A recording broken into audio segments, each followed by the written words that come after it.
네, 안녕하세요. KB 통차이나데이 웹세미나에 접속해주신 여러분 진심으로 감사드립니다. 올해로 벌써 네 번째 통차이나데이를 통해 여러분을 만나 뵙게 됐는데요.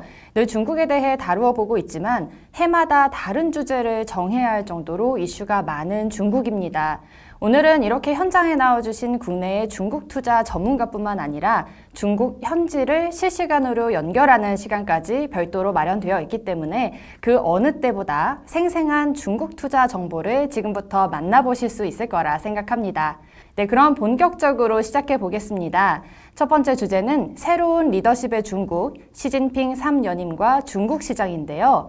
중국 국제금융공사 이강선 상무를 현지 연결해서 직접 이슈에 대해 들어보는 시간을 마련했습니다. 현지에서 소식을 전해주실 이강선 상무님과 이야기를 나눠보겠습니다. 네, 이강선 상무님 안녕하세요. 네, 안녕하세요. 네, 안녕하세요. 네, 그럼 지금부터 시작을 좀 해보겠습니다. 최근에 중국 정부에 있어서 중요한 이벤트가 있었는데요. 바로 20차 당대회 및 시진핑 3연임 시대의 개막이었습니다. 먼저 이 부분에 대해서 말씀을 좀 나눠보면 좋을 것 같은데요. 이 당대회 전에 일부 해외 투자자분들께서는 이 중국 정부의 핵심 과제가 발전에서 분배로 전환이 되고 또 시장 기능의 중요성이 전부 다 떨어지는 것 아니냐라는 의문을 가지기도 했는데 이 관련해서 당대회에서 언급된 것이 있을까요? 네, 20차 당대회 보고서를 보면 이제 중국 정부는 여전히 발전을 핵심 과제로 두고 있고 많이 강조되었습니다.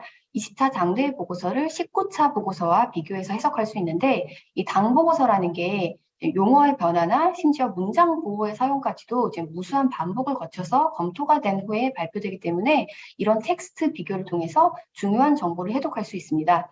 주로 세 가지 포인트로 말씀을 드려볼게요. 첫 번째 포인트로는 보고서를 보면 중국에 있어서 발전은 여전히 최우선 과제로 꼽힌다고 명시되어 있습니다. 그런데 발전을 실현하는 방식이 이 혁신을 통한 발전이어야 한다고 언급이 되었고 정량적 목표를 제시했는데 2035년에 1인당 GDP가 중진국 수준에 도달하는 것입니다. 발전과 혁신을 거듭 강조하면서 향후 중국 전체의 발전은 과학기술 혁신에 의존해야 한다고 언급했습니다. 두 번째 포인트로는 이 분배의 중요성이 좀 커지고 있는 건 사실이지만 좀 더 실용적으로 바라보고 있다고 할 수 있습니다. 중국이 계속 공평한 분배를 중시해 갈 것은 맞는데 사실 이게 중국만의 문제는 아니고 최근 몇 년 동안 미국이나 유럽도 이런 비슷한 정치적 고민을 해왔잖아요. 그래서 20차 당대회 보고서를 보면 분배라는 주제에 대한 표현에 있어서 눈에 띄는 조정이 있었습니다. 예를 들어 원래는 도시 농촌 간의 소득 격차 축소라고 들어갔던 표현이 삭제가 되었고 농촌은 현대화된 생활 여건을 갖추고 또 사회의 장기적 안정을 유지한다라고 언급이 됐습니다.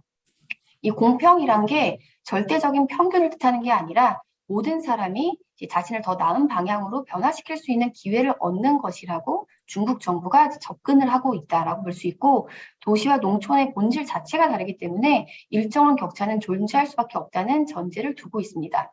그래서 이런 표현상의 조정을 통해서 그만큼 중국 정부에서 분배라는 과제를 매우 실무적으로 접근하고 있다라고 볼 수가 있고 또 2차 당대회 보고서 중에 국민생활 관련된 문장에서는 발전하는 가운데 국민생활을 개선한다는 표현이 있는데 이 분배의 전제가 일단 파이를 키우는 것임을 좀 보여주기도 합니다. 또 마지막으로 20차 당대회 보고서를 보면 시장 기능의 중요성이 매우 커지고 있다라고 밝혔는데요. 19차 보고서의 경제사업 파트를 보면 첫 번째로 공급 측 개혁이 있었고 시장 제도 개선과 관련된 건 다섯 번째로 밀려나 있었어요. 그리고 실제로 19차 당대회 이후에 에너지 소비가 많은 기업들이 퇴출되거나 금융이나 사물 인터넷에 대한 이런 감독이 강화되는 등 실제로 공급 측 개혁에 중점을 두고 경제 사업이 진행이 됐습니다.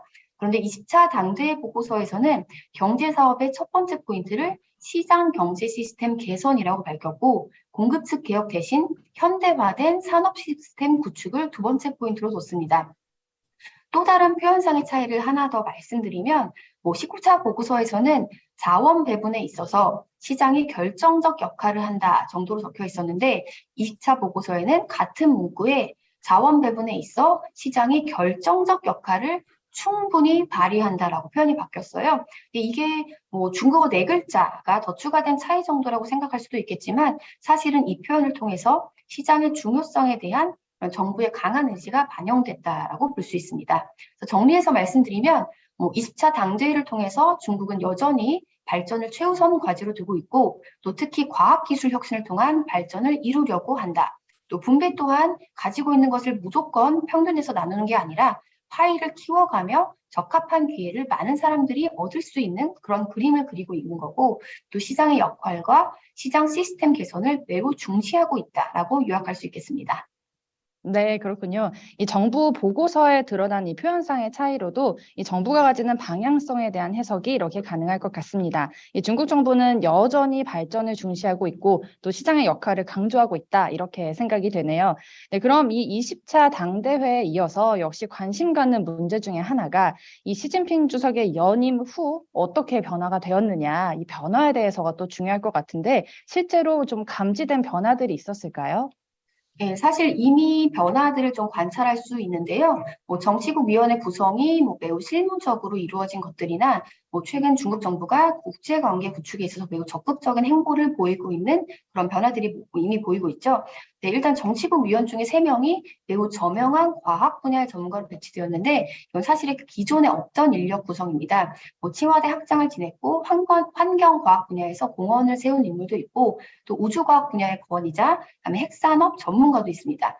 이런 과학적 전문가가 이 정치국에 영입되면서 동시에 지방 정부에서도 중요한 자리를 역임하게 된 걸 보면 이 중국 수뇌부 구성이 과학기술 혁신을 통한 발전이라는 모토에 맞게 매우 실무적으로 좀 이루어졌다고 볼 수 있습니다. 그리고 중국 최고 지도자의 연임 후에 중국은 대외적으로도 매우 활발한 행보를 보이고 있는데요. 일례로 독일 총리가 중국을 방문했는데 사실 이건 연임 후 주요 서방 국가 정상이 중국을 방문한 첫 케이스이고 또 2020년 이후 G7 정상의 첫 중국 방문이기도 합니다. 독일 정부는 총리가 중국 방문을 하기 전에 그 함부르크 부두 지분 일부를 중국 기업이 인수하는 데 승인을 했고 또 독일 총리가 중국을 방문한 후에는 중국에서 에어버스 항공기 구매를 늘리기도 했습니다. 또 상하이 수입 박람회 행사를 보면 이 시 주석이 개막식에 영상으로 이제 참석을 해서 개방과 번영의 아름다운 미래를 함께 창조하자는 제목의 축사를 했는데 이게 단순한 축사가 아니라 이 중국이 대외 개방을 기본 국책으로 여기고 있고 또 시너지를 일으킬 수 있는 대외 개방 전략을 중시하면서 이 중국 경제의 세계화라는 방향성을 여전히 가져가려고 한다라는 걸 보여준 예시라고 할 수 있습니다. 그리고 마지막으로 이제 G20 정상회의에서 미중 정상이 3년 만에 처음으로 대면했는데요.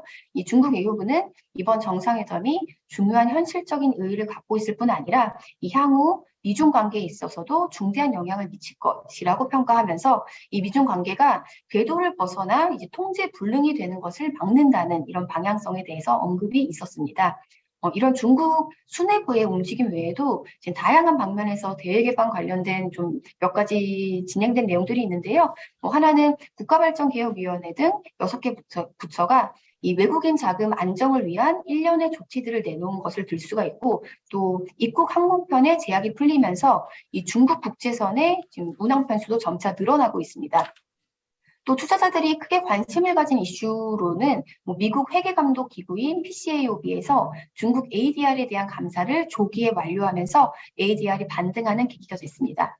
이렇게 연임 후에 대략 최근 한 달간 일어난 여러 가지 예시를 통해서 이제 시장에서 우려하는 것만큼 중국이 독자적인 노선을 가려는 게 아니고 대외 개방에 굉장히 적극적인 모습을 보이고 있다라고 판단할 수 있겠습니다. 네, 그렇군요. 이 저희가 생각하는 것보다 훨씬 더 실무적이고 적극적인 움직임이 있다. 이렇게 생각하면 될 것 같습니다. 현재 중국과 관련해서 또 한편으로 해외 투자자들이 가장 주목하는 이슈 중에 하나가 또 이 제로 코로나 정책의 완화 여부, 또 그리고 리오프닝일 텐데요. 이거에 대한 상무님 생각은 좀 어떠신가요? 네. 저는 지금 8년째 홍콩에 살면서 이 중국 금융기관에서 근무하고 있는데요. 올해 홍콩에서 체험했던 이런 코로나 정책과 생활상의 변화에 대해서 좀 말씀을 드리면, 일단 해외 입국자에 대한 이런 호텔 격리 일수가 지난 몇 개월간 꾸준히 이제 줄어들다가 최근에는 아예 면제가 되는 등 좀 홍콩 쪽의 코로나 정책은 확연히 완화되고 있는 모습이고요. 그리고 홍콩 현지인들이 코로나를 대하는 자세도 연초 대비 180도 달라졌다고 해도 과언이 아닐 것 같습니다. 홍콩은 올해 2월 초, 1월 말 정도에 지금 코로나가 급격히 확산이 됐고, 뭐 학교는 온라인 수업으로 전환이 되고, 또 많은 회사들이 재택근무를 시행했습니다. 뭐 사재기가 일어나기도 했고, 한 달 넘게 외출 자체를 아예 안 하는 분위기였기 때문에 좀 늘 붐비던 쇼핑몰이나 거리들이 이제 텅텅 비었었죠. 근데 지금은 여전히 마스크는 써야 되지만, 뭐 식당가의 코로나 전처럼 줄이 길게 늘어서고 또 각종 야외 페스티벌이 재개되는 등 홍콩 자체는 코로나 전에 이제 일상을 찾은 모습입니다.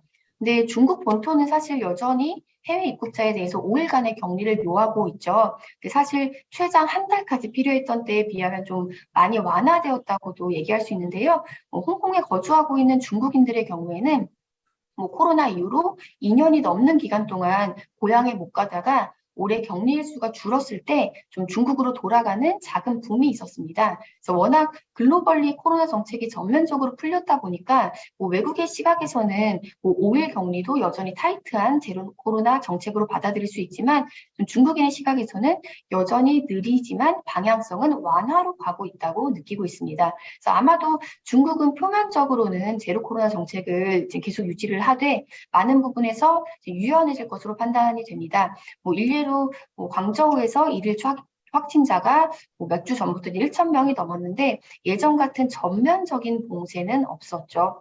그리고 최근 정부에서 이 코로나 관련 20가지 조치를 발표했는데요. 이 20가지 조치가 발표된 날 오후에 이 중국의 유명 여행 관련 앱이나 사이트에서 항공권 검색량이 이제 2배로 늘어났습니다.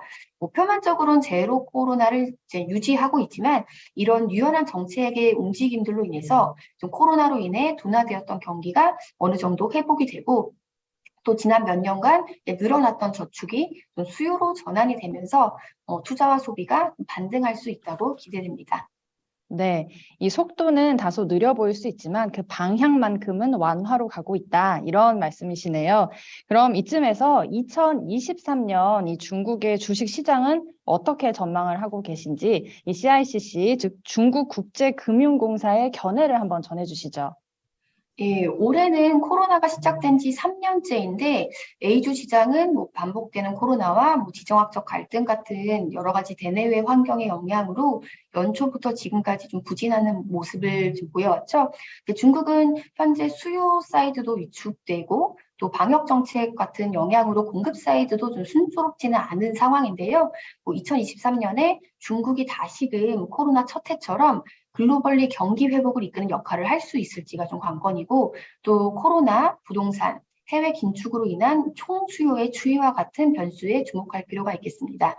CICC에서는 향후 12개월 A주 시장에 대해서 변동성이 있을 수 있지만 낙관적으로 보고 있습니다. 우선 방역 정책이나 부동산 조정 등의 요인으로 중국 경제가 압박을 받아왔는데 이런 요인들 중 어느 하나라도 이제 완화가 된다면 반등 강도가 기대 이상일 수 있고 또 대외적으로 미중 관계라는 난제가 남아있긴 하지만 이게 더 급작스럽게 악화되지는 않을 것으로 봅니다. 그리고 2023년 중국 주식시장에서 주목할 만한 3가지 포인트를 좀 말씀드리려고 하는데요. 첫째로 기존의 정책 사이클을 벗어난 좀 장기적 시각에서의 개혁이 진행될 텐데 관련 키워드로는 안전, 과학기술, 분배, 녹색 발전이 있습니다. 그래서 하나씩 말씀드리면 일단 다각도에서 중국의 안전을 공고히 하는 영역들이 한층 중시될 거고 관련 섹터로는 에너지, 군사, 식량, 과학, 금융 등이 있겠죠. 또 과학기술 혁신이 더욱 강조되는 만큼 R&D 쪽 투자도 높여갈 것이고 뭐 첨단 기술 분야나 산업 고도화에 따른 구조적 변화에도 주목해야 됩니다. 또 다른 측면으로는 지역 간의 그런 균형적인 발전, 공동부유 체제의 완비, 소득 분배, 주택, 의료, 노후 등과 같은 사회보장 체계의 개혁도 중시될 것이고 또 녹색 발전이라는 아젠다에 맞춰서 에너지 분야도 주목할 필요가 있습니다. 두 번째로는 이 시장 밸류에이션의 구조적 변화가 있을지를 봐야 되는데 이 통화 정책은 지금부터 뭐 내년 2023년 전반까지는 여전히 중국은 완화, 그다음에 해외는 긴축의 구도를 가져갈 것이기 때문에 뭐 경기가 뚜렷한 회복세를 보이기 전에 일단 뭐 기업가의 신뢰를 회복시키는 방향이나 부동산 사이드에서 더 많은 정책이 좀 발효될 여지가 있습니다. 현재 시장의 밸류에이션은 역사적으로 낮은 수준인데 투자자들의 시장에 대한 신뢰가 매우 약하다는 걸 보여주고 있지만 앞서 말씀드린 이런 정책들이 발효되고 이게 경제 회복으로 이어지는 향후 12개월의 시간 동안 이 투자 센티먼트가 최저점에서 정상화되는 과정을 거칠 것으로 예상합니다. 그리고 마지막으로 미드스트림이나 다운스트림의 펀더멘털이 점차 안정되면서 내년 상장 기업의 수익 성장이 올해보다 양호해질 것으로 보는데 미드스트림, 업스트림의 에너지와 원자재 가격이 하락한 상황이기 때문에 관련 제조업의 수익성은 점차 개선될 것으로 예상합니다. 중국 경제가 점진적인 회복을 보이면서 물가도 이제 상승 방향으로 갈 것이고 바텀업 관점에서 볼 때 A주 전체의 2023년 이익 성장은 약 6에서 11%로 예상이 되는데 올해 2% 대비 매우 의미 있는 숫자라고 볼 수가 있겠죠.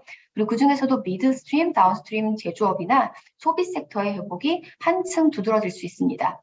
그래서 향후 주식 비중 오버웨이트를 고려할 수 있고 중국 내 자산 배분의 관점으로 볼 때는 주식이 채권보다 더 좋은 퍼포먼스를 낼 것으로 생각이 됩니다.